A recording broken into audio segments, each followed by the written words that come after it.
Hello అండి, అందరికీ నమస్కారం. Welcome to my YouTube channel.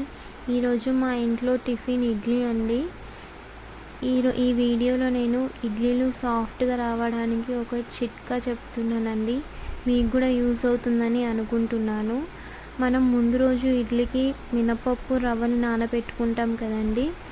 మినపప్పు నానబెట్టుకోండి. రవ్వని నానబెట్టే ముందు ఫస్ట్ గ్రైండ్ చేయండి. రవ్వని ఏం వేయకుండా గ్రైండ్ చేసినాక అప్పుడు వాటర్ వేసి నానబెట్టేయండి.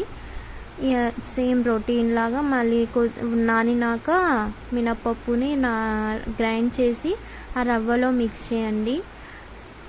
మంచిగా మిక్స్ చేసి నెక్స్ట్ రోజు ఫర్మెంట్ అయినాక అప్పుడు ఇడ్లీలు వేసుకోండి.